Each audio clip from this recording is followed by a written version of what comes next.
জিন 1 যখন সুপারহিট হলো, জিন 2-র জন্য সবাই একটু ভয়েই ছিল।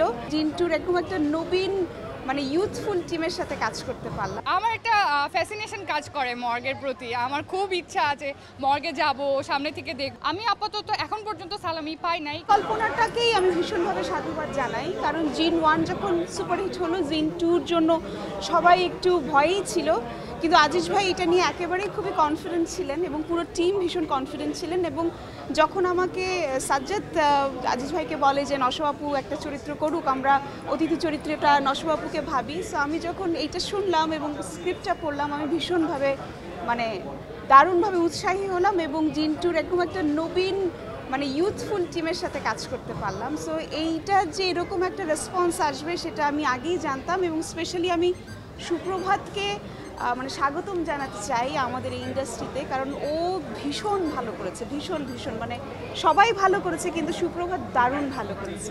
আমি জিন 2 টিকিট পেয়েছি জন্য দেখতে এসেছি, অ্যান্ড আরও সবগুলো মুভি দেখবো আস্তে আস্তে। দেখার তালিকায় না, আমি যে টিকিটটা আগে পেয়ে যাবো সেটা আগে দেখবো। অনেক সময় থাকে না যে হাউসফুল টিকিট নাই, অনেক কিছুই তো হয়।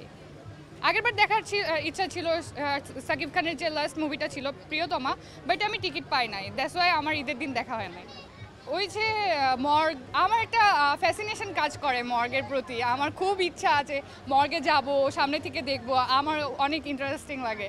সো এই মুভিতে সেই রকমই কিছু একটা দেখেছি, এর জন্য দেখতে চাই।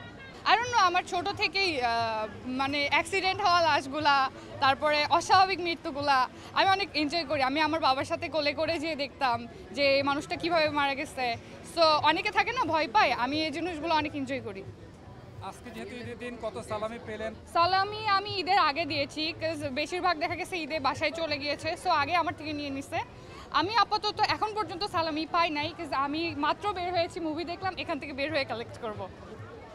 আমি বেশি সালামি এবার দিয়েছি, আর বেশি সালামি এই পর্যন্ত আগেরবার পেয়েছি, আমার মনে হয় এবার আরও বেশি পাবো। আমি হয় কি বাবা মাকে সালাম করি, আমি যখন ঘুম থেকে উঠি দেখি আব্বু নামাজ পড়তে চলে গিয়েছে, আম্মু রান্না করছে। সো ছোটোবেলায় করতাম অনেক, এখন না হয়ে ওঠে না ওইভাবে।